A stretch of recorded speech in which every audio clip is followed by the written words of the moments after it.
go now? Yes. All right. Good afternoon, everyone. Good afternoon.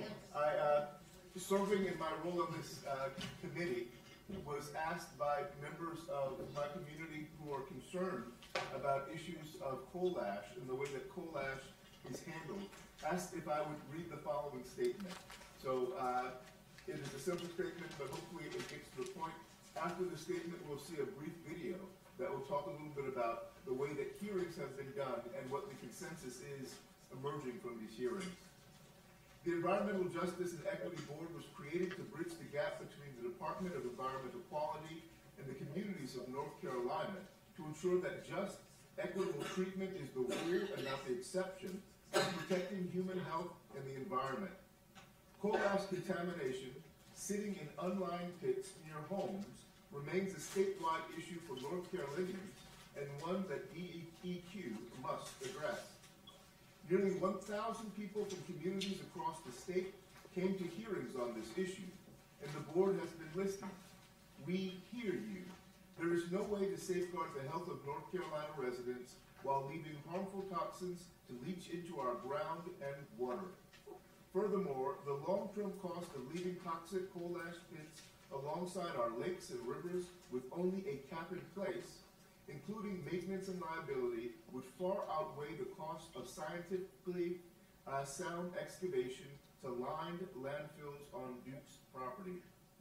We've come to the same conclusion as North Carolinians living with this toxic waste. Excavation is the only viable answer that fulfills our legal, ethical, and spiritual mandates to safeguard and protect both human beings and the natural world in which we live. So this is a call for excavation and replacing materials in lined pits only. Please.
incorporate what you just read as you email us all.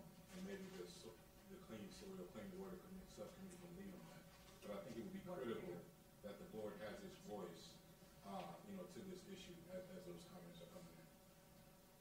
Yeah, very good. Thank you. So, in closing, first of all, I'd like to reiterate my comment about Dr. Johnson not being able to be with us today, because you will remember I said it before I opened the meeting. So I'm saying it now so that it can be a part of the minutes. Also, I want to thank Veronica for the wonderful job she did today.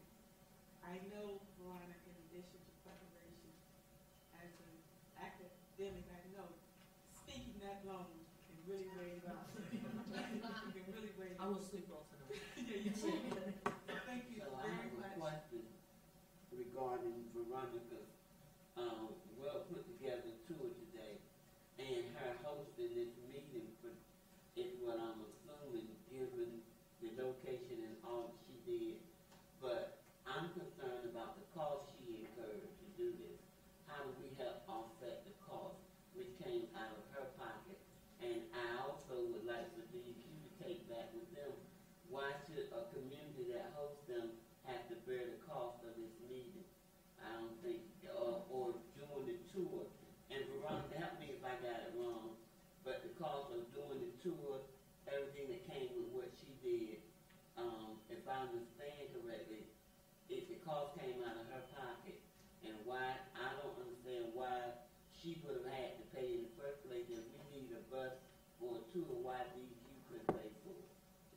I mean, I just assumed this was a cost. No, there was no money available for a tour or for bus, and that's why the original email went out for I guess carpool idea, and I didn't think that was viable because I thought that our tour at Roxborough, I didn't know what was being said in the other two vans, and the other two vans didn't know what was being said in our van, etc.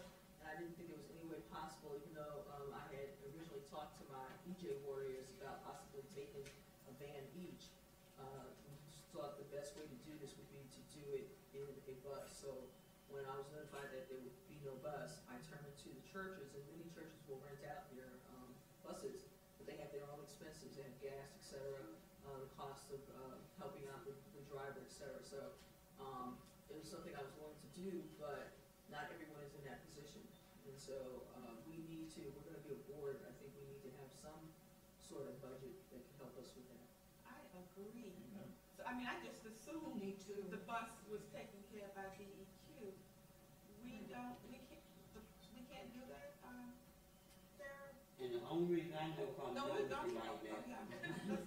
So, okay, we can discuss it later, and we can see that she's reimbursed based on I'll write her a check, receipts. if you don't have it, we'll. Yeah, it's.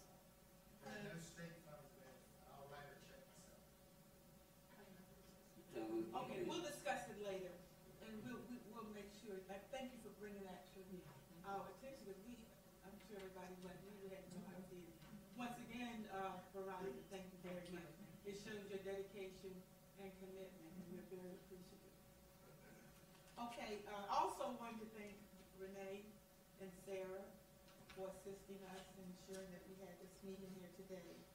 I want to remind you, as Ms. Holden said, well, first of all, please read your emails, okay, and respond to your emails. I think Renee has a request now for future meetings, so let's do that. I'm still not out of mine, and I sent a note to Renee about it, and nobody has contacted me. I'm still locked out from, I can't get in my emails. I haven't been in there in long. What they'll, well, before we, now you know what? Is it intentional? No. I'm just joking. That was a joke. Okay. I guess it was a bad joke. Madam Chair, if I may, we can help out. Our colleague over there was listed in the previous meeting that we had, and we can reach out to Mr. Williams, and we have the number there, so we can help you. That didn't work either. We'll make sure. We'll make sure something happens. So, and also, you know, if you read those daily tips, they're really great, you know, because it talks about what DEQ is doing. I found it very helpful. Madam Chair, I'm sorry, it would be really helpful to me though, if they could find a way to filter out. I can't help anybody with their leave, if they I need to know. go on leave. But you know what I try to do is that I look for Renee's name, I look for Sarah's name, and then I look for those daily clips. That's the rest of it. But in fact, what happens is when I do that, I miss Randy's comment. I had to go back in Randy's comment because I wasn't necessarily looking for her name in there when I scanned. And it was only recently I realized what you said after I went back for something else, Well, so. you know, the emails, and this is Apple, they're nested, Mhm. and they're nested in such a I way know. It's that very hard. you kind of want to Yeah. say to these No. IT people, and I hope Marcus isn't here right now, but you want to say to these IT people, you don't necessarily have to improve something because the way you look at it is not the way the user always looks at it. But it's the program. I have another Yeah. email that's doing that as well. But I will say this, and I think I'm correct in deference to DEQ. We're not getting everybody's emails. It already, I mean, you have to have many more emails going back and forth than the ones we see. No? For DEQ, everybody. Yeah. So there are, the way that email listservs work in DEQ, there is a DEQ all, and those are the ones that you guys get because it is everybody. But then in that, like each division and section, they have their own, so like everybody doesn't get all of the emails. So it to help streamline it. So you guys are only on the DEQ all list. Okay. So with that, may I have a motion for adjournment, please? I'm sorry to circle back, actually, I'm not sorry, because this piece is really serious Sure. that I wanted to hear on. Is there's a deadline, and I believe there was a proposal put forth to make sure that we as a board made a statement before the February 15th deadline. No, it's before. No, this is a different one. This is a different one. This is the COLAS piece Right. that we just That heard is from Friday. November That's 7th. right, okay, I'm Mhm. sorry. And it wasn't properly moved or seconded, Okay, and I just wanted to make sure that we knew that. okay, you wanna make a motion? Sure, I would make a motion that we as a board make sure to incorporate and submit to DEQ before the February 15th deadline, a statement on the coal ash issue. And I would further move that our subcommittee chair, Veronica Carter, Cause she hadn't done enough this week, I Exactly. understand. since it is under your committee, would help, to steer that forward. I'd second that. Okay. Is everybody in agreement? We don't have to take a bill. Right, we got that. Okay, okay, unanimous agreement. Now that's very important, it's a short deadline. It's a short deadline. So that means you have to get on it and send it back out to the committee. Now, do we have to take it to the secretary? Well, it needs to go to you and Jim. But it has to go to the secretary also. So we'll have to do that quickly, like Tomorrow. tomorrow, so that we can get that back to you tomorrow evening. Don't forget to check the email. Okay. Sorry, just for process sake, did we move for the AFO permit to make a statement on that? Which we have a Yes. longer timeline on. We did. We did, okay. just wanted to check. And for the record, the committee discussed how we're gonna handle it. Okay. Anything else? Let me thank you all for a fantastic job. Moving through this nicely, we only. Madam Chair, I think we adjourn after public comments. Yes, yeah, but I was just looking at, I was saying how, so we're 13 minutes over, but we adjourn, yeah, the public comments are not part of the minutes, but we will have them recorded for documentation. Okay, may I have a motion for adjournment, please? Motion, so moved. May I have a second? Second. Been properly moved and second that we adjourn, all in favor, let me know by saying aye. Aye. Opposed by the same sign. The meeting is adjourned. Thank you so much. But don't leave. Now we're open for public comment. And then we'll talk about time. So, do you mind if I step in for the public? Please. Okay, so I have, we had the sign-in sheet that we passed around that, we asked you to sign in if you wanted to speak. If you did not get a chance to do that, come up and let me know that you would like to go on that sheet.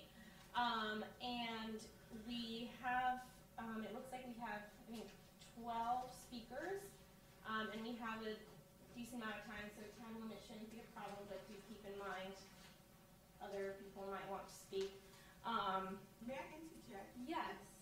If you could, please keep it 8 to 10 minutes with 12 people.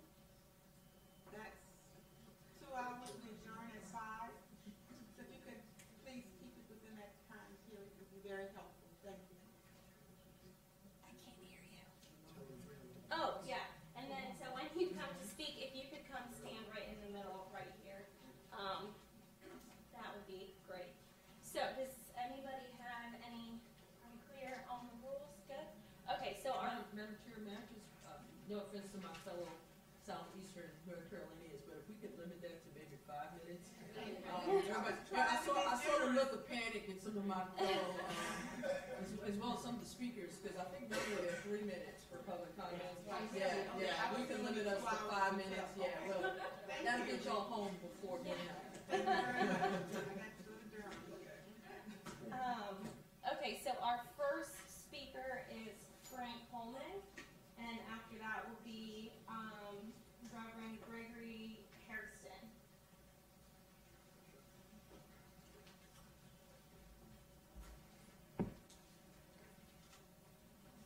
Madam Chair, members of the committee, thank you for this opportunity to speak.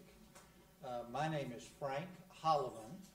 I'm a senior attorney at the Southern Environmental Law Center, and for the last 8 years, almost 8 years now, I've had the privilege of working with communities throughout the Southeast, and particularly in the Carolinas, who are impacted by coal ash. And today I came with a request, and I also now come with thanks, to ask this committee to speak up for 6 communities in North Carolina who, as of now, would be left behind. Now, first let me give you some good news to put this into context. Late last month, the Secretary of the Environment for the state of Virginia said exactly what Reverend Sadler's resolution said, and that is that the only way to protect communities in his state was to see that all the coal ash in that state, controlled by the utility Dominion Energy, would be removed from unlined leaking waterfront pits to safe, dry line storage. And the governor, the legislative leaders, and the agency leaders of the state of Virginia joined in unanimous support of that, and the utility agreed. And as of now, the state Senate passed it by a vote of 38 to 2. And that's a state where the executive branch is controlled by one party and the legislative branch by a different. In the state of South Carolina, where I happen to come from, every utility-owned waterfront unlined pit, every one, has or is being excavated. And as a result of that, this year, South Carolina avoided what might have been its worst environmental catastrophe in history, when the floodwaters from Hurricane Florence inundated the Granger coal ash pit outside of Conway, which flows into Winyah Bay, right at the North Carolina line. That pit had contained 1.4 million tons of coal ash.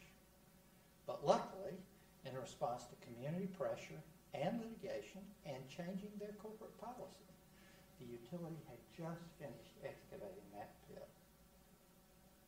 The state of Indiana has informed Duke Energy that it cannot leave its coal ash in the state of Indiana in groundwater, where all of its coal ash in North Carolina exists. Now, there's good news and bad news in North Carolina. In 8 of 14 of Duke Energy's sites, Duke Energy is now obligated to excavate all the ash. And that's almost been finished at one site in Charlotte. But I have to tell you The government of North Carolina had nothing to do with it. Putting aside the judiciary, the courts, putting them aside, it was all accomplished through public pressure, through the courts, in their communities, in the newspaper, through their networks, by the local communities themselves. In fact, in the prior administration, the department actually opposed cleaning up some of these sites, as hard as that is to believe. Even over Duke Energy's own objection, they opposed it. And the judiciary stepped in. But until today, only one government body in the state of North Carolina had stood up for these communities. And that was the State Advisory Committee of North Carolina to the United States Commission on Civil Rights after a hearing at Ballew's Creek where near where Reverend Harrison lives. I came here asking you to be the second, to speak up for these communities. I read your mission statement, and it is to demand equity. Demand equity. And to ensure that all, and it's in all caps, all North Carolinians have access to clean water. Have clean water, not access to, have clean water. We have 6 communities where currently Duke Energy proposes to leave it in the pits, unlined in the pits. Every one of these pits is smaller than one that Georgia Power, by its own voluntary act, is excavating in the state of Georgia. To date, the state has not made Duke Energy excavate or clean up any of these pits. But as of April, the state is going to make that decision. And we have a chance for the state of North Carolina and the secretary and the governor to send an important signal that every community in this state is important and that North Carolina is not going to take a second chair to Virginia or to South Carolina. Now, Virginia may have beaten North Carolina in basketball last night, but it doesn't have to beat North Carolina in coal ash protection for its citizens. This is an opportunity for the Secretary, the Governor, and the state to do something we can all be proud of. And the good news is, if there's anybody on planet Earth who can afford to clean up the mess they have made, it is Duke Energy. Money is not an issue. It's not the issue. Dominion is doing it. South Carolina utilities are doing it. Duke is doing it for 8 sites. Why not all 14? If this committee issues a strong, clear, simple statement that all sites should be excavated, I believe that will give the Secretary more leverage and the governor more leverage in dealing with the government itself, and Duke Energy for that matter, in seeing that the right thing is done. So I think this committee has a historic opportunity to stand for equity of all the, and I've just got to emphasize this to you from these hearings and knowing these people, they feel left out. They feel nobody will stand up for them except themselves. And as this one lady said, they have taught, they have written, they have protested, they have voted, they have done everything they know to do and have been asked to do. And the verdict is unanimous from the communities. So, given the mission of this committee, we thought there was no better body to ask to take action. As I read the committee's charge, part of your charge is to be the conscience of the agency, to speak truth to power, to be a drum major for justice. So we would ask, please, if you could issue a clear, straightforward statement that every community should have protection of having coal ash removed from unlined pits, polluting pits in their communities, and moved to safe, dry line storage so that they can recover their property values, feel better about their health risks, have cleaner water, and begin rebuilding communities that have been harmed by this plague for many years. Thank you very much.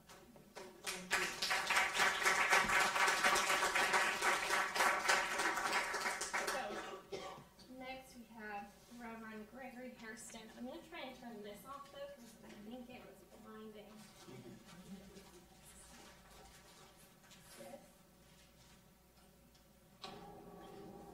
Okay. No, the screen. The projector. The projector. Yeah. Lights.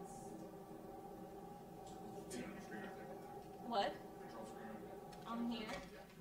Should be on your screen. It doesn't say projector. If you can, Maybe this is, I'm sorry. If we can't, we can't, but. Hit mute. Mute picture. Don't worry, Reverend, this will please, not please stop feel time. free. Okay, anyways. Hold on. Reverend, if you come to the front of us, that way you'll have to look into the projector. I think that might help make start. Yeah, there you go. You're right there. Okay. There you go. Madam Chairman, board members, it's a pleasure to be here today. I'm here to re-emphasize what you saw on the film, to live in an environment where you see the effects of the coal ash and the history of what has taken place, being in coalition and president of the NAACP in Stokes County, and along with the Appalachian Voice, Southern Law Environment lawyers, and coal ash, fracking, whatever that affects our environment, it affects all of us. Indirectly some, but directly a whole lot of people. Every place that there's been fossil burning fuel used for the purpose of generating energy has created the same ailments: cancer, neurology, strokes, heart attacks. I've lost many of my friends, classmates, even family members in regard to the results or indirect results of things that have been in our county for over 48 years. The ash was blown out. You see tunnels of cloud, look like a cloud formed from that, and then they form a buffer to be included in the process, but still the elements were going into the air and landing on the land. Direct vicinity within a half-mile radius, you could see vegetation that died. You could see apple trees and fruit trees that did not produce fruit anymore. That's evidence to let you know that the elements and all the toxins that were going into the nation of our county were being exposed to our grounds, our waters, and everything. Stokes County is unique because we don't have municipal water. Everything that we use is based on ground. This stuff has been filtrated. They came and offered the filtration to those people that were within a half-a-mile radius, but we understand that people had water that was contaminated 6, 8, 10 miles down the road. This thing did not impact just Stokes County, but people in communities like Giffords, Forsyth County, this stuff was blown throughout the world. And then to come up with a plan of action to put a cap in place. We got 12 million tons of ash dust that's stored in our community. If something like a hurricane or a major disaster comes along, there's no guarantee that the safety of that net will prevent that from going into our soils and creating the same health issues that we face now. You can look at the results of every ash facility that is stored. The same medical problems are incurred. High percentage of cancer, high percentage of heart attack, high percentage of people that has to have COD is breathing with help now. I don't know about you. Profits is not above saving lives. And are we going to sell out to the corporation that has all the means and the money to do what they need to do? And that's not to leave that poison standing on ground where it can go into the point of affecting people's lives, just not our lives, but the future lives of our children. The number of children that had asthma in direct vicinity of that facility was great and high. We had one family that lived in less than a mile of the facility. They moved to probably about 10, 11 miles from that facility. Every member of that family had asthma, with the exception of the last child that was born that was moved into a facility far away from where the ash was. So that gives you evidence that it's something evidently in what we drink or what we breathe is causing all these problems. Even though Duke Energy has their scientists and they have their means, they have money, they can do a lot of things, they can influence a lot of people. But we feel that when they held the DEQ hearing in Stokes County, one of the first, that they didn't give us ample enough time to speak to or talk about. It was not a public forum. It was set up like a planned action by Duke Energy to get their points across what they felt would be the best thing. But we feel, and our voice is that we want it moved. We want it taken out and placed in a lining and then put in a storage area where it cannot affect the groundwaters and our natural earth. So we're here today to try to encourage you because we feel that we're not getting a fair share. We'll get our voice heard. Now, I'm glad that you took the initiative to vote on doing something to send into DEQ. I'm making a statement. I was hoping you'd do it today and not wait and put it off to tomorrow because time is winding down. It's time that we have a voice, and we feel that we don't have a voice in our own state in regard to what has happened in our legislation, the conditions of the elements and things that were under control of DEQ and changing because of requests of Duke Energy to lower the standards of our water. God gave us a right to have good breathing air, clean air and clean water. We get a double dose in Stokes County. And I imagine they're getting the same thing in Belmont and all the facilities. 5 years ago, we had a spill in the Dan River, which is a major source of water that comes through our county. Those people are still feeling the effect of it. Duke Energy was fined $6 million. And they made a legislative move that they would clean every pit up and clean it all up. But now we see that they're only cleaning 4 sites. We demand and we request that you be a forceful voice for us in moving that action forward, that all the pits that are covered with ash be removed, excavated, placed in a lined facility and stored. And that Duke Energy bears the cost of doing all this and do not put it on the consumer, because that's what they already incorporated and initiated a bill for tax increase, an increase on their power bill. It's time for our voices to be heard. We ask you to be that voice for us with DEQ, to speak it out and speak the truth, because lives do matter, and all lives matter. They put them in rural areas, they put them in low minority communities, and we are feeling the brunt of this. I've lost too many classmates, I lost too many family members. I lost a father with pancreatic cancer, I lost my youngest sister with lung cancer that lived in a community that gardened and raised their crops and raised their gardens in this area. We have been taking this. It's just like you putting something in your coffee that could bring harm to you. You cannot allow this to be done. So we're asking you as an advisory committee to put a little more heat on DEQ, to do the right thing.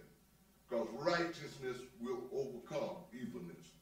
And I think what we're facing now is the greed of corporations that do and put stuff in our yards and don't want to clean it up. So I encourage you. I heard some good things today, some good things that's happening. So I'll ask you to be a voice for all those who have been affected by this fossil burning fuel that have accumulated in ash within our counties. Thank you.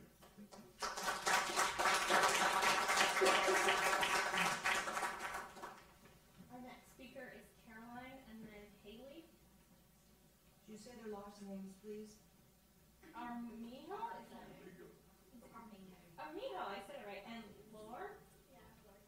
Oh, okay. Good morning. I brought some handouts. I'm Caroline Rutledge Armijo. I'm an advocate for the Blues Creek community and have been since 2010. I'm also a member of Act Against Coal Ash, which is our statewide coalition that includes all of the 14 sites, including the sites that have been receiving ash in Lee and Chatham counties. I brought some handouts today for you.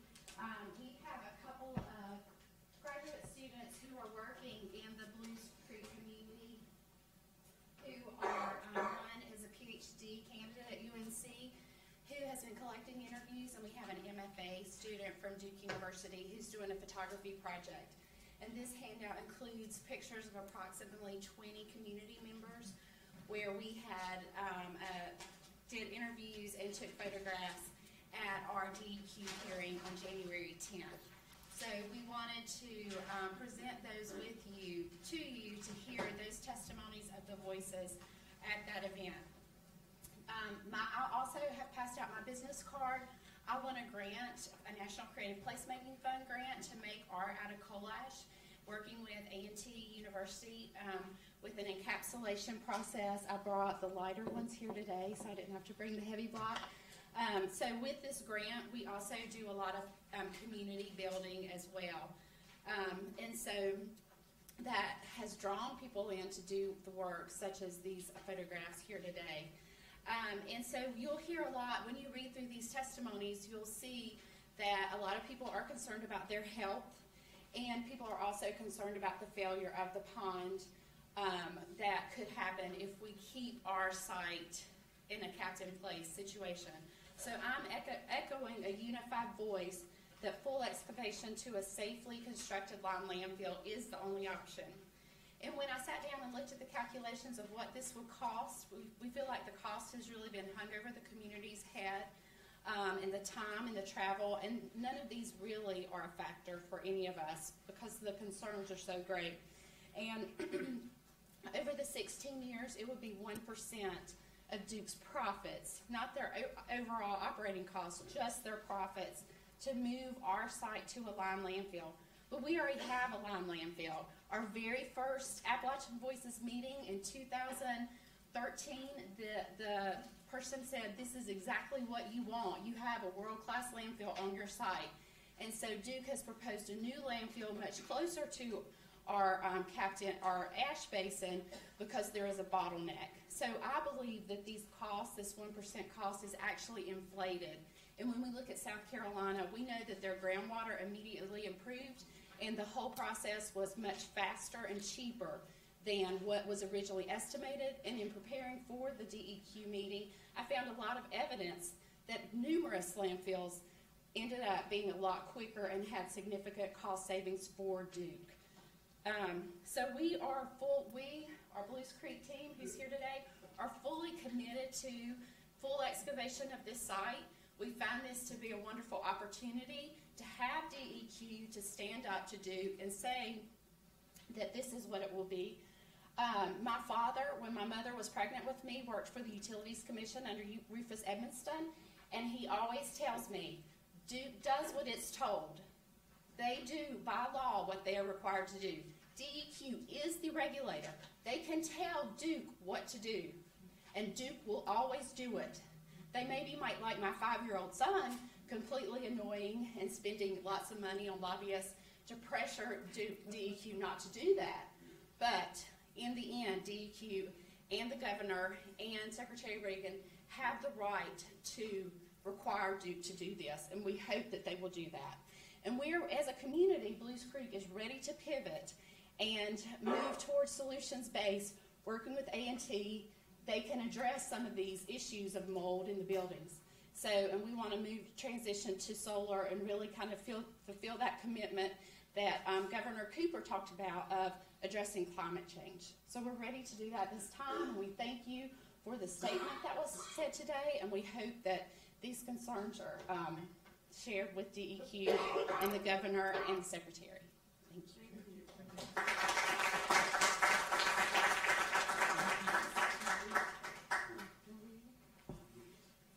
And our next speaker is Haley Lohr.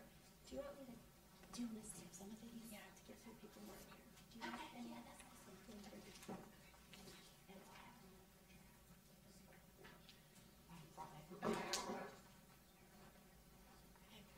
Good afternoon, my name is Haley Lohr, and I'm a law student at Elon University School of Law, externing with the Southern Environmental Law Center this semester.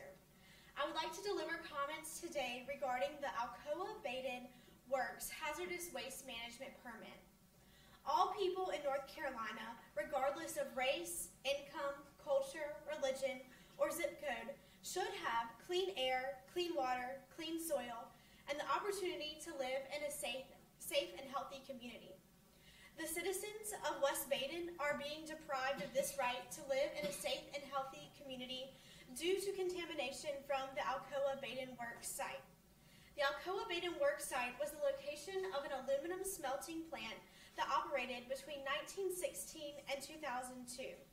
The site is adjacent to Badin Lake in Stanley County and is bordered by predominantly African American community of West Badin. The decades of aluminum production has resulted in hazardous substances threatening the West Badin community and the Yadkin River.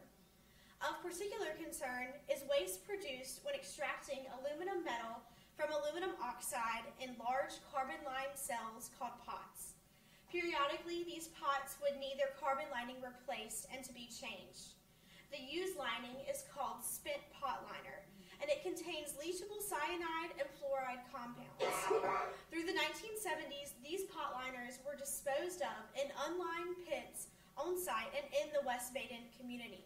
This has resulted in cyanide and fluoride leaching out. Alcoa produced approximately 4,800 tons of this pot liner waste per year. Because there is still on-site contamination with no certainty of cleanup in the near future, this site poses a significant environmental justice concern. The citizens of West Badin deserve to have their environment protected. The health of Badin Lake is of particular concern because it has historically been used by nearby communities of color for recreational and subsistence fishing. The fish in the Yadkin River system have been impacted by contamination already, with fish tissue revealing PCB levels 100 times greater than the state health standards for safe fish consumption. This board has the opportunity to help protect the West Badin community. Thankfully, the hazardous waste section of the North Carolina Department of Environmental Quality has delayed the issuance of the hazardous waste management permit for the former Alcoa site.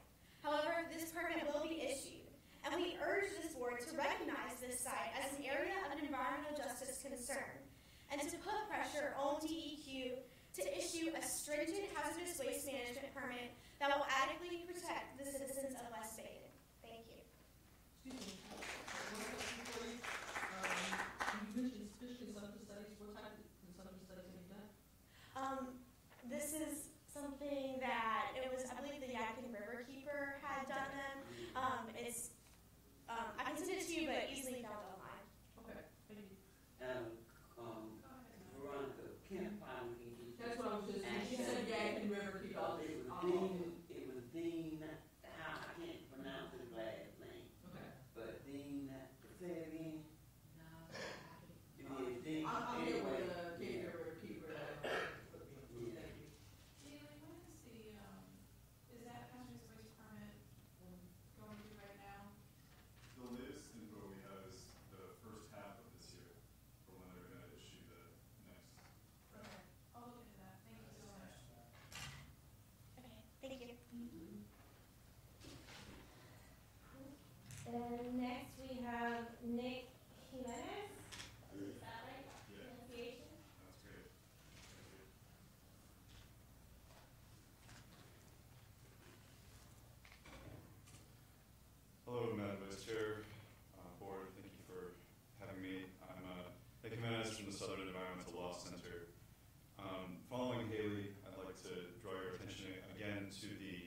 ongoing cleanup of the Alcoa Badin Works closed aluminum smelting facility, where we're working with a community group, Concerned Citizens of West Badin.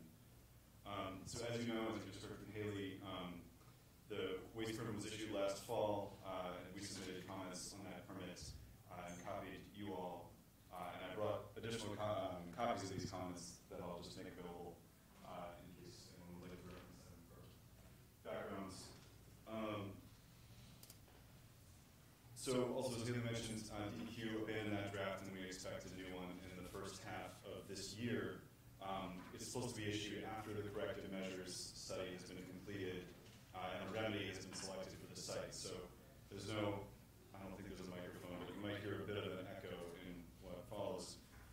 Because my purpose today is to urge this board to urge DEQ to select excavation and removal as the appropriate remedy for the landfill, the unlined landfill portion of that site, which is where they stored all this spent pot liner that is leaching cyanide and fluoride into the groundwater.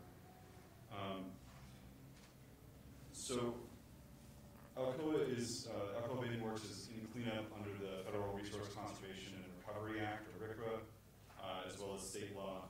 And RCRA has, it says what you have to have in a permit, and basically it says you have to have whatever terms are necessary to protect human health and the environment.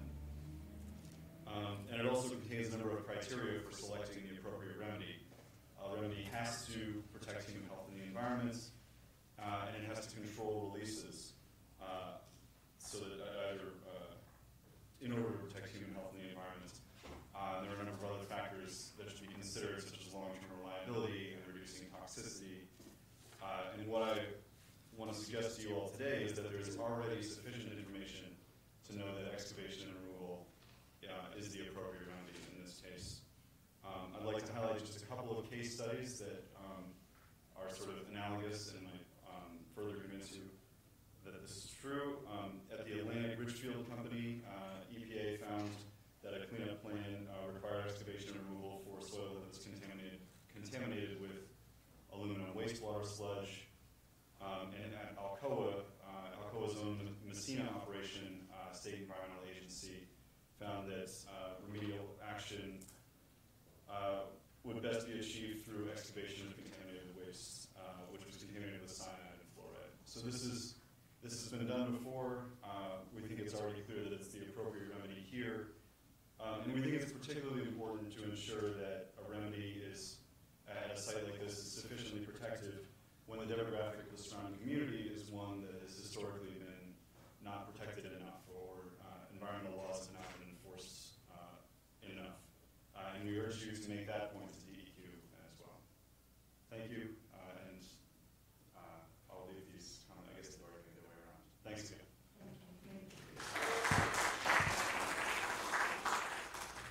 And next we have Stephen Curry.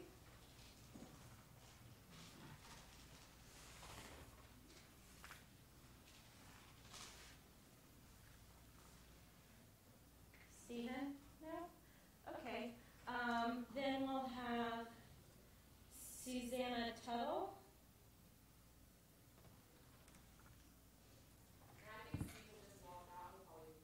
Okay. Good afternoon, everyone. I will keep my comments very brief, but I'm really grateful to have the opportunity to be here today in representation of my role as staff of the North Carolina Council of Churches and the director of the Interfaith Power and Light program here in North Carolina. I believe you all received a copy of a January 30th letter from Southern Environmental Law Center, and if you recall, it was sent, I know, certainly to Madam Secretary and Vice Secretary. And if it was distributed, you have a copy of it, and we can be sure to get it to you. But I wanted to present in person that the North Carolina Council of Churches and North Carolina Interfaith Power and Light have both signed on in support of the SELC's recommendations for excavation of the 6 pits to be moved into lined ponds. And I say that out of respect for this advisory board. I serve on a number of advisory boards, and all of the direction as a staff person for the decisions that we make to sign on to letters come from our advisory boards. I'm specifically with the North Carolina Council of Churches representing 18 denominations and approximately 6,000 congregations, which equates to approximately 1.5 million congregants across the state. So as we go through our listening processes and look through our advisors and our partners, in this case specifically Southern Environmental Law Center and the research that's already been presented, and thank you, Frank, for your good introduction to the overarching issue, that we've spent a lot of time, and by the grace of God, we had a lunch and learn today here in Wilmington, so I'm so grateful to get to be here in person to deliver this message. And once again, one of the primary issues was coal ash for the almost 50 faith leaders that we gathered just a couple of blocks away over from here. So again, happy to be here in person, very much applaud what you're doing at the advisory board level, and also appreciate what it's like to receive recommendations from an advisory board as staff of DEQ. So thank you so much for what you're all doing here today, and I think it's sounding like there's a real consensus, and I appreciate looking forward to the statement that comes from the advisory board. So thank you.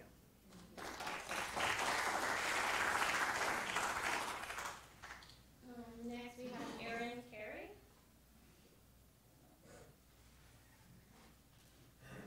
Is she also out of the room?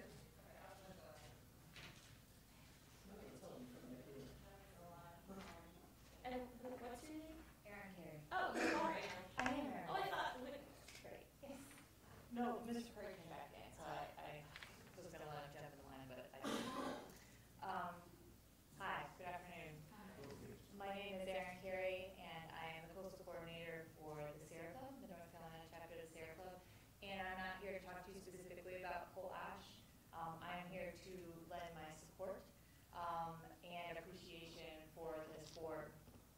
I represent 90,000 members and supporters across North Carolina who all care about the role of government in environmental justice. The Sierra Club is traditionally known for our environmental evangelism, but our members recognize that there's little to be gained in protecting our planet if we don't protect each other as well. The North Carolina chapter has worked and continues to work to support and facilitate the inclusion of environmental justice considerations in all future state planning and regulation. For too long, we as a society have allowed industry to exploit the land and lives of those who lack the resources to fight back. There are so many issues we face that double as environmental and justice causes. For instance, to protect our environment is also to protect all residents from the creeping impacts of PFAS, not just those who can afford filtration systems. It is keeping methyl bromide away from all of our families, not just those on one side of the river. We've seen and applaud the progress that's been made by this administration in trying to codify the protection of all people from environmental pollution and degradation. We also know there's much work to be done. The North Carolina Sierra Club offers its support in both word and deed as these efforts move us toward a more equitable North Carolina. Thank you.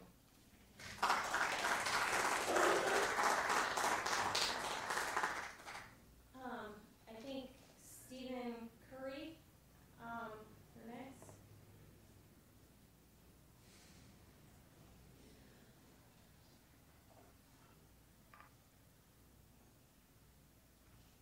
I actually have very little to say. I'm the Democratic Party precinct chairman of Curry Beach. We're a tiny little place with a very high water table. And in the last several years, our concerns about Gen X have been set aside because we've been led to believe, oh, we take our water out of the aquifer. Currently, we're very concerned about that because it appears that I can go out in my yard, stick a shovel in the ground, and dig about a foot and a half, and I've got a hole full of water, which suggests to me that the aquifer is not some deeply hidden, untouched body of water, but is very much influenced by the Gen X and other chemicals that are in the water, and we have concerns. And I just want to thank you for this little bit of time to express myself and let you know that many of us here in North Carolina are anxiously awaiting the news that we can safely drink the water. Thank you.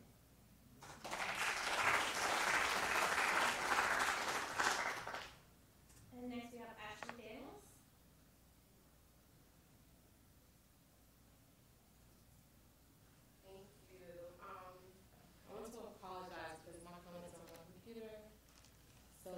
permission to sit while I read my comments.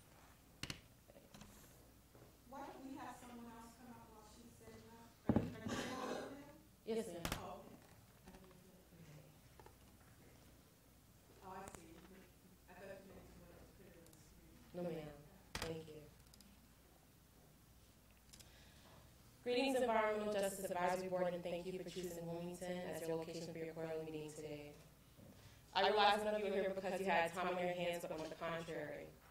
Each of you were chosen for this board because of your sincere and proven dedication to your neighbors and communities. I am thankful for each of you for the good work I know you will continue to do for the betterment of North Carolina. I would like to bring to your attention today what I consider opportunities for improvement for the Department of Environmental Quality. To do so, I will offer a scenario. Not too far down. Yes, ma'am. You're bad manners. My name is Ashley Daniels. I live in Wilmington.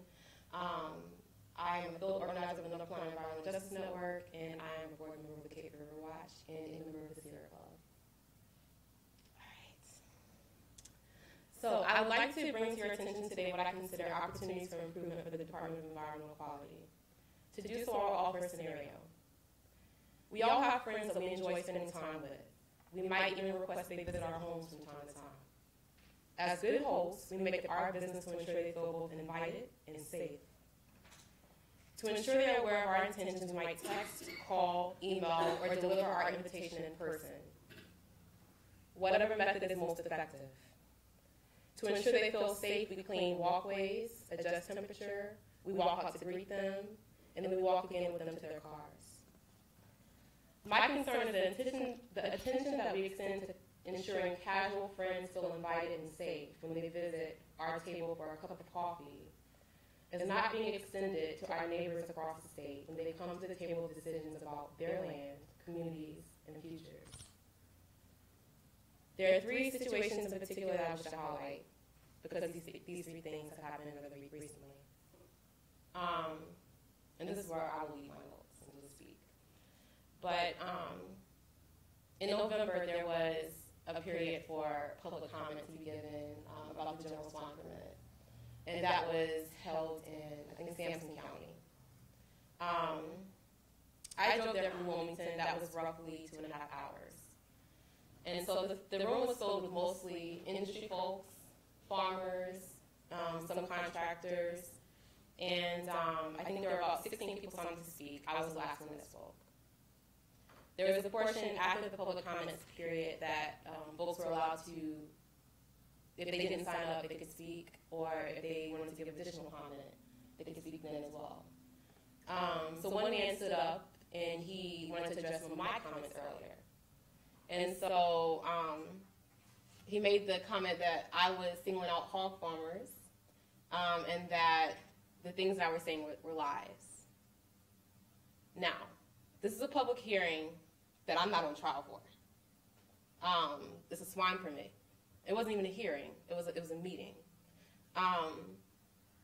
So I was one of very few brown people in the room.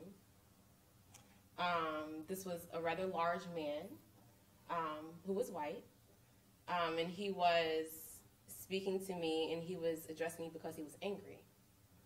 And so what I feel like would have been appropriate, because there was a moderator there, because there was staff there, is if someone had intervened and told him, you don't address this community member, you address us. But that was not done. That is concern for me because, again, I drove there from Wilmington. If I live in that community and I saw that take place, how do I feel? Do I feel comfortable to voice my concerns with this person I'm going to see at the grocery store, with this person I'm going to run into at the gas station? No, I wouldn't. Especially if a lot of those people felt the same way that man did. And I'm here in my community, and I don't feel like I'm supported. And I go to this hearing where I'm supposed to be included and supported, and I'm not. And no one takes up for me. So that was an area of concern for me. Shortly afterwards, there was a public comment. No, there was a request for input about International Paper. They were seeking to, I think, renew their air permit or modify their air permit. to expand their operation. And so the request for input was basically saying, if there was significant enough input from the community, we will have a public hearing. But what is significant input from the community? Is that 50 comments? Is that 100 comments? Is that 200 comments? We don't know. And so my question is, why don't we know? If we have a number that we can reach, we know what we're held accountable to, and we can hold DEQ accountable, because it should be a relationship that's transparent, that we all know what's going on. So I would wonder, is there a number, why that number is not made available to folks? And so the third thing that I would like to address is the community mapping tool that we spoke about earlier. I think that we got notice of that meeting, or the two meetings that happened, a few days before they happened. We got notice a few days before they happened. There was to be a third one. We just today heard when that was going to be. So as an organizer, I would like to just to turn the table around about why some of that was difficult for me. If I'm telling people, I know you're a single mother of 3, I know you work 2 jobs, this is really important for you to be at because you've told me these issues are important to you. So you need to show up at this meeting. I want to give them as many options as possible, right? So if there are going to be 3 meetings, I want to say, you have this option, and this option. And if you can't do any of those, you can go online and submit comment here. So when we heard about the meeting, a few days before it happened, the meetings were scheduled within 1 day of each other. We didn't know when the third one was going to be. We didn't know what the tool was, if a tool was developed, what we were giving comment on. We didn't know if we could give comment online. If we did give comment online, who would we send it to? And if we could send it to someone, what was the deadline? None of those things were made available to us. When we brought it up at the meeting, the comment was, this was posted about 3 hours ago. Well, I live 2 hours away. I'm preparing to drive to this meeting for 3 hours. So my point in saying all of this, you're understaffed, you're under budget, I get it, but if you're saying that you want to include the community, it has got to be better. On your tour today, you saw and heard the stories of several environmental justice communities. I would like for you to remember the places you saw and the stories you heard, and consider them between working 2 and sometimes 3 jobs, caring for children and elderly parents, struggling to ensure reliable transportation. How many of these individuals do you think regularly check the DEQ website for updates in their free time? Up until a month ago, I did not have internet access at home, and I relied on the public library. I would like for you to consider how many libraries you pass on your way today. Expecting individuals to seek out the DEQ website for updates about their community is not an effective way of showing the community that they are invited and desired to play a part in the decisions that are shaping their future. It is essential communities be properly informed of permits coming down the pipeline for them. After being informed, it is important that communities be given adequate time to respond to these emergent issues. Then it is important for communities to feel safe and supported when they choose to advocate for themselves. And I do, before I close, I do want to address the fact that this mapping tool would be super important and super helpful in this upcoming swine permit, where so many of the people who are impacted are people of color, are low-income people. And so if there is not a tool developed before that meeting, I urge DEQ to use the information that you already have and any other EJ tools available, any other community tools available that you could apply to this permit to make sure you're doing the greatest service possible to the people of North Carolina.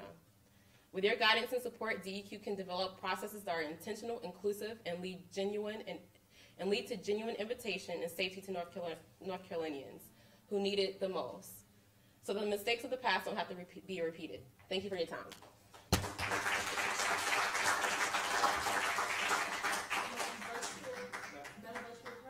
Comment after that. Something I'd be remiss in not bringing up is that our public comment periods from 3:30 to 5. and most people in EJ communities are working between 3:30 and 5. And so I think if we want to be inclusive and hear the voice of the community, I think you have a couple of activists on the board, but in order to hear the voices that are actually in that community, those people are at work. So we need to figure out a way for folks to have input to us and not interfere with their normal working goods.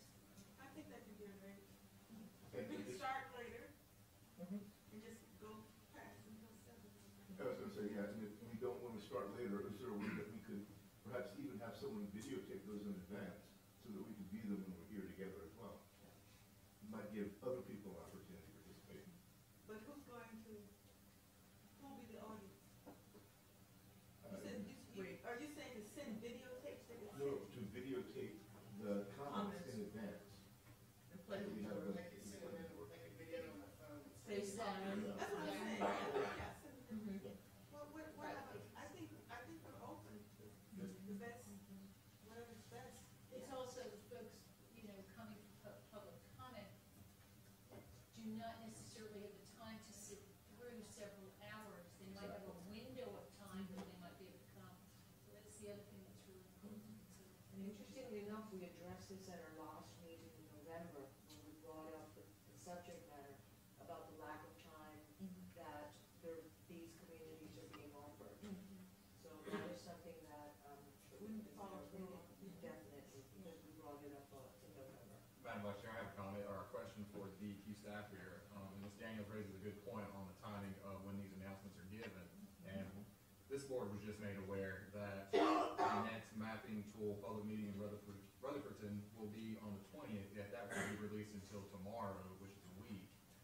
What are the standards for, and I compare that with the other listings here that I'm looking at on the website right now. What is the standard for when a public notice will be given for a public comment period? And why do they vary, if there is a difference? And why are they so short?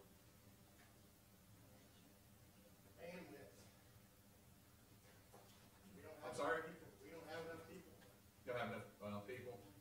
It's sort of like work, do it the best we can.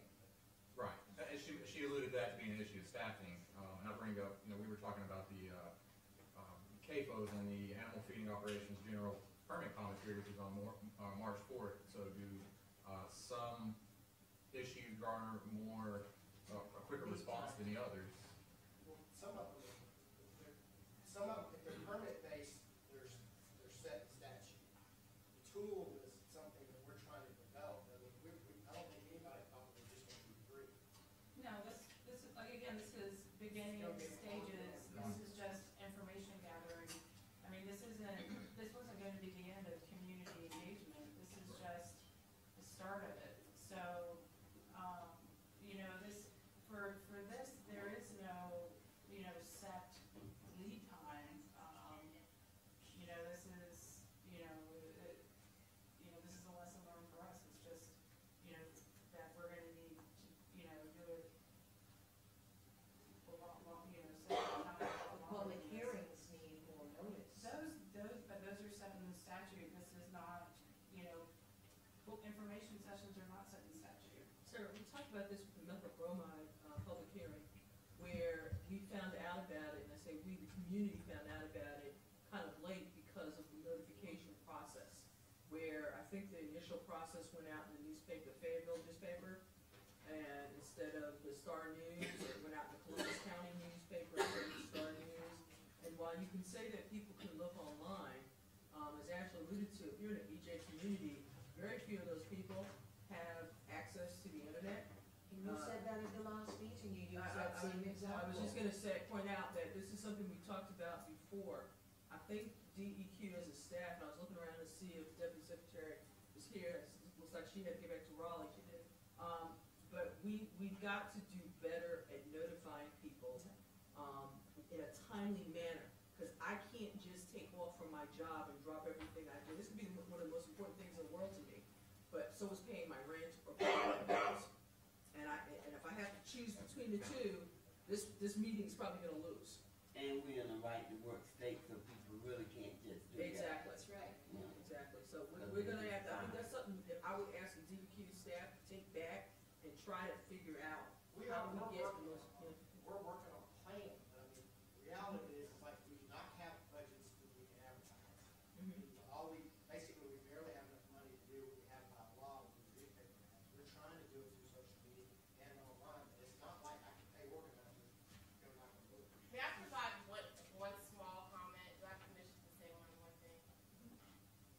Madam Minister? Yes. So if you just have like an email list. We do that. We're adding to it all the time. Okay. We can only add names that you give us. So let me finish. If you have a list, and we can help you, the network can help you with identifying churches, because everybody in rural North Carolina, where a lot of these things are placed, go to church. And if they don't go to church, their neighbor does. And the churches that I've always gone to, each of them have a period within the service where announcements are given. So that's one area. Everyone has a youth center. If people don't have children, they know someone who has children. And the parents go to the youth center. We can help you in your efforts to find, like, to compile this list, to develop who the people are to reach out to. And we would love to help you. I just like to offer that. Okay. Like I said, the reality is like for everybody, we are starting from scratch. Like this has been in development for the last several months, but we're adding as we go. It was not in place when the current administration got it.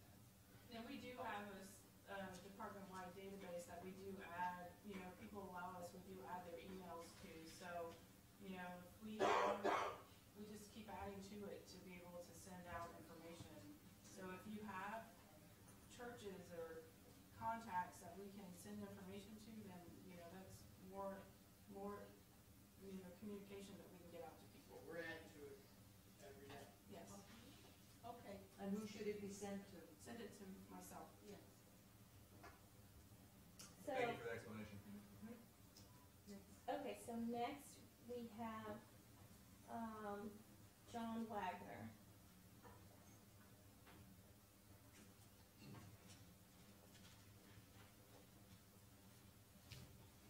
Hello. My name is John Wagner, and I'm a resident of Chatham County, and I really appreciate the chance to talk to you all. I'll try and be very brief. I have three things. One is, and before I start, I want to say I know many of you are very active individually, fighting for justice and working for communities. So this is not addressed to you for your individual work, but you as a group. This board is moving too slow. As Reverend Harrison said, time is running out. We had a 15-year-old who talked to the UN and talked to Davos and said, this house is on fire. And North Carolina has got critical problems that are running out of time. We've got pipelines that need to be dealt with. We have a governor who still won't recognize that methane is a problem. We have hog farms and CAFOs that are terrible problems, and we're running out of time. We've got coal ash that's about to get permitted for cap and run, which Duke likes to call cap in place, but it's cap and run. They want to just put an umbrella over it and pretend that the groundwater won't ever touch the bottom. We've got serious issues. Your sister board in Virginia did a 10-page letter to the governor, broken into 5 sections. Each section had recommendations to the governor that were very specific, what he can do on pipeline issues. This board hasn't made any letters that I know of to the governor or to DEQ. You need to move. I know you all have lives, but you're representing communities that don't have much of a voice. You are the voice between the communities and DEQ and between the communities and our governor. So please, get a sense of urgency. Our house is on fire. Second thing, and this is to DEQ and to the board, and that's DEQ needs to respect this board. This is a powerful group of people representing huge numbers of people. I went to a meeting that you all had, and you had a tour of the coal-fired power plant, and then you had a long meeting, and after we all left, we found out the DEQ had made a major announcement about the coal ash permits. They didn't tell you during the meeting. That's not respect. This community mapping tool could be a fabulous tool for communities. It's important. And they gave you a very brief introduction here. They should be meeting with you as a group. This is the Environmental Justice and Equity Board. Why isn't DEQ, and I know they've got limited resources, I know they've had staff cuts, but this is the board that could give them the input that could make it better. It's a really powerful example of them not recognizing you as a voice for the communities. Please, demand that of them, and DEQ, please respect this board. You've got to have close communication. And third, coal ash can't be capped in place and protect the groundwater and protect communities. So please, as a board, take what Reverend Sadler said. It can't be done as cap and run. It's got to be excavated and encapsulated safely and scientifically and thoroughly. Just having a lined landfill is a good start, but it ought to be a good lined landfill, properly done, scientifically done, and don't let Duke cut corners. This board can influence that decision. DEQ can tell Duke, no, cap and run. Encapsulate the coal ash. This is something you all can influence right now that would make a difference. Please do it. Thank you.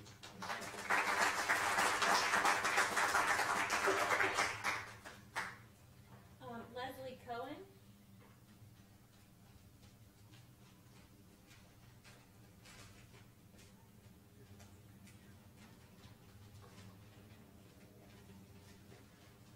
My name is Leslie Cohen. I'm a resident of Wilmington, and I'm also a politician. I ran for North Carolina House in 2018. And as part of that process, I literally spoke one-on-one with thousands of people in this area. And the thing that came up over and over and over again as I was talking to people about their concerns was our water. And it didn't matter what neighborhood they lived in, how much money they had, the color of their skin, every single person was concerned about what they were drinking. And one of the big differences was, though, is for me and for a lot of people, we were able to put a filtration system in our house and know that we were drinking something that wasn't making us sick. But disproportionately in communities of color and in working class communities and poor communities, that wasn't an option. These were people who are struggling to pay their bills and food on a regular basis. They can't afford bottled water. They can't afford a filtration system. If you're renting, you probably can't put a filter onto your sink.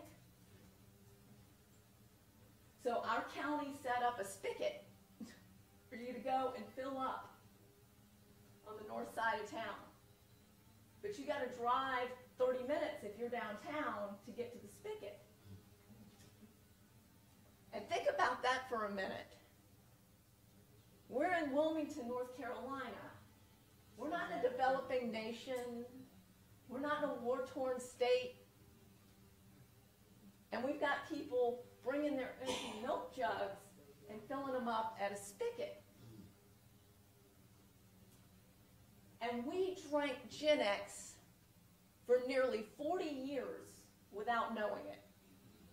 We found out by accident. What am I drinking now that I don't know about? And there's not a person in this room or a person in the state of North Carolina or in this world that can answer that question for me. Because nobody is testing that water. And I understand DEQ doesn't even have the capacity to test the water in that way to tell us everything that was in it. There were some folks in the House who put together legislation to fund that, but that failed. We need you. Every citizen of North Carolina needs you. I sat and listened to the people in my district screaming this to the hills. That they want to know what they're drinking, that they want to know that this most basic thing was safe for them and their children. I've got everything from the people driving down to the spigot to people washing their dogs with bottled water because they're scared of what's coming out of their tap. So please, you have this wonderful opportunity, and I thank each and every one of you for taking on this responsibility and for working for us. Please do everything you can to help us know what we're drinking, clean it up, so that every citizen of North Carolina is drinking safe water. Thank you.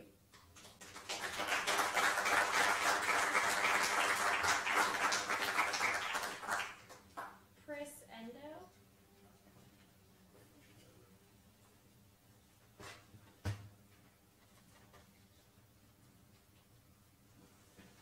3 minutes because I'm used to appearing before DEQ and giving 3-minute statements. Good afternoon, my name is Chris Endo, and I live in New Hanover County. And I'm here today in solidarity with the citizens of 6 communities in North Carolina where coal ash basins, as you well know, were omitted from proper cleanup by the inadequate Coal Ash Management Act of 2014. In March of 2016, almost 3 years ago, 3 of us, even knowing, as we know today, that the Sutton plant is under the process of excavation, we testified before DEQ right here on the same issue. Equal protection from the hazards of coal ash for all citizens. As Mr. Holland said, Virginia and South Carolina have figured it out. How long are our politicians and Duke Energy going to make us wait? When floodwaters from Hurricane Florence caused a breach in the dam at the Sutton plant, I was more aware than ever before of the hazards of coal ash. Whether or not an ash pit is adjacent to rivers or lakes, in a period of climate change fueling catastrophic weather events, it's unsettling to know that none of our state's leaking coal ash basins are low risk, and therefore capping in place should not be a remediation option. According to Duke Power, basins across the state leak 3 million gallons of water a day. Thus, I urge the Environmental Justice and Equity Board to demand evacuation, excavation of all coal ash pits. Many of the residents of southeastern North Carolina are reeling from environmental injustices, as we've heard today. CAFOs, Gen X, and let me add, the wood pellet industry. Just to remind, a toxic underground plume from the Sutton plant contaminated the wells of low-income residents near Sutton Lake, requiring a water main to be installed from Wilmington. And millions of fish at Sutton Lake, a popular fishing spot, were killed by selenium. Members of the board, you know the particulars of why 6 of 14 coal ash basins are not receiving the same level of protection we're getting at the Sutton plant. I'm thankful for this board and appreciate the work you're doing to bring equality under the law and support your efforts to ensure environmental justice for all North Carolina citizens. I exhort you to raise the bar for protection of everyone, regardless of income. Let us know what we can do to help you influence Duke Energy, DEQ, and especially the legislature to halt the travesty of mismanagement of the closure of coal ash basins. Thank you.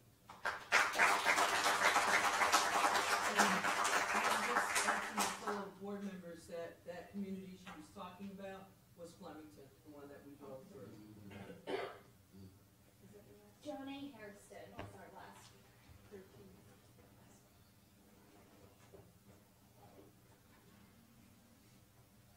How's everyone doing? My name is Johnny Hairston. I'm a concerned citizen of Stokes County. I just recently got involved with this coal ash project that's going on. And I've been overwhelmed with a lot of information that I've taken in. My friend Caroline showed me the inundation maps, that if the dam fails at the Duke facility, in approximately 21 minutes, the golf course right below will be destroyed. My aunt and family members live less than a half a mile from the golf course. Their homes will be destroyed.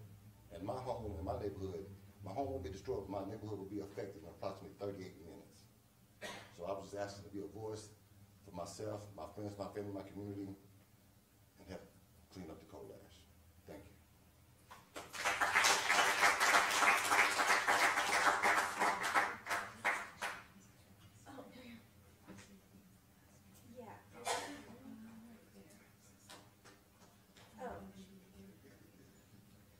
So that was the updates. This was, did you? Yeah. We can go over it now. Yeah, okay. Sorry, I checked the wrong line in the box. My name is Dana Sargent. I am the Deputy Director at Cape Fear River Watch. Excuse me, I just need to get my comments open. I really appreciate the opportunity to speak before you. I have the utmost respect for every member of this board that I know and those that I met this morning. I just have a couple concerns about the comments that were made about the CAFO letter that board member Jamie Cole read this morning. To me, the essence of that letter is kind of the basis of the way I feel that why this board was created. And I feel that the letter I'm talking about is the letter that Ms. Cole read, for those that missed it, requesting Secretary Regan make every effort to ensure that the low-income minority populations who are affected by the hog industry, that those communities are taken into consideration during the permit review. This letter, in my opinion, is exactly in line with what I think this board was created to do, and that is to inform the state about EJ issues that the state should be addressing. The letter will help Secretary Regan understand this is an issue of vital importance to this board that are the respected EJ experts of our state. And so I feel like the buck stops here. It stops with y'all. And excuse me, I'm getting off track here. So the permit, let me get back to my written comments here. I think that if this letter was submitted, it would help Secretary Regan understand this is an issue of vital importance to this board, and that this board requests he and the state do everything in their power to ensure the upcoming permit is written to force this multi-billion-dollar industry to stop their unlawful actions to our neighbors upstream. And I want to emphasize that these actions are unlawful, and they've been proven to be unlawful by the courts 4 times, by juries of our peers. 4 court hearings have already proven that these actions are unlawful. So when the discussion came around that the letter should go to a subcommittee and that then the DEQ should inform the subcommittee, that caused concern to me because we've already know that these actions are unlawful. I'm concerned also about the legality of holding an email vote on a state committee. I'm a little concerned from a lawyer I spoke with last night about the sunshine laws, and that was mentioned as well. And so it's my understanding that this board has been created to inform Secretary Regan and DEQ on environmental justice issues, and it's not the other way around. I I know there are many members of this board who live and breathe this issue, literally and figuratively, living and breathing this issue. And I feel as though the letter is written is vague enough that it simply informs the Secretary of your support of regulating this industry without getting into the details of the draft permit. So again, I kind of don't think that DEQ needs to be informing. It's a basic letter saying you support clear actions to make sure that the hog industry is regulated. This permit will affect 2,300 hog facilities and the management of the waste from millions of hogs. And it's only up for review every 5 years. And that is vital. We don't have time. If right now I feel like it's your opportunity to make heard the voices of those who have been victims of this industry's violation of the law for far too long. And that said, I understand the need to set precedents and procedures on handling times and how you're going to handle sensitive issues, but this industry has been spraying hog feces and urine around the homes of our neighbors upstream for years. And the voices of the experts on this committee on this issue should be brought should be enough to bring this motion forward, in my opinion. I fear that if you do not do this today, you'll miss your chance. If you're not meeting again before the comment period ends. And so if in fact that lawyer was correct and sunshine laws do prohibit you from taking an action outside of the meeting, you've missed your chance, and that's 5 years we're waiting. And so I'm concerned about that. Again, I don't know if that's the case on the meetings, but if you're going to hold a subcommittee meeting and maybe vote by email before March 4th, and that determines to be illegal processing, then we're out of luck for 5 years. And again, the public comment period closes March 4th. So that's my comment on CAFO. On the Gen X crisis, I know this was not on your agenda today, but those of us following this issue are watching more and more states realize that they're victims of PFAS contamination like Gen X, be it from industry like we are experiencing or from military use of PFAS and PFAS replacement compounds. Many states across this country are taking strong action in absence of federal action. And today, some of you drove through some of the areas of low-income minority populations whose water is sourced from the Cape Fear River, which is a dumping pool for nearly 30 PFAS compounds found so far. And of course, we don't know what we don't know. There may be more, as we heard from Ms. Cohen. The folks living in these areas you toured this morning are not only the victims of a plethora of other environmental injustices from being surrounded by brownfields and the Superfund site, but now they can't even drink the water coming from their faucet without being concerned that it's poisoning them or their children or their grandchildren. These populations have to pay for their water bills, as Veronica mentioned, and now they're expected to pay to buy water. And that's unacceptable. Our state, I feel, is failing these communities, and DEQ has informed us through a number of public meetings. Ms. Holman informed me personally that they have the legal authority to set a regulatory level on PFAS as a class. All PFAS compounds as a class. Not this whack-a-mole one at a time, takes years to regulate, takes years to set a precedent. They can do it, and she said they could. So my request to you is to seriously consider requesting the Secretary and the DEQ pursue this action sooner rather than later. And thank you very much.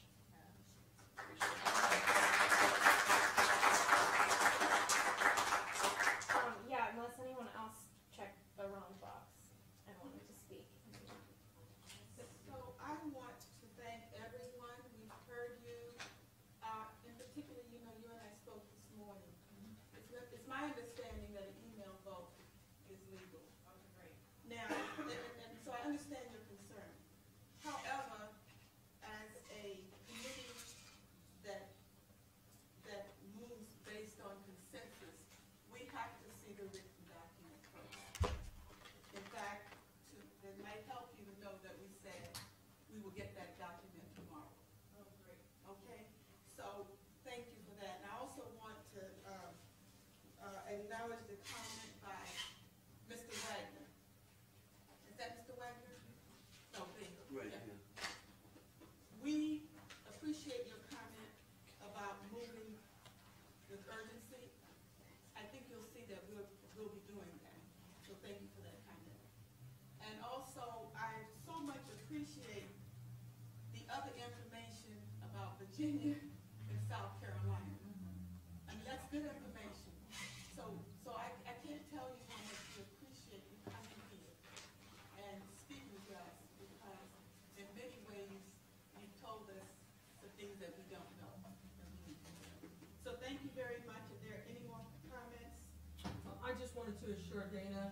that, this committee, the, Clean and Safe Water and Air Committee, had planned to look at both the original resolution as well as the recommended resolution, as well as the permit.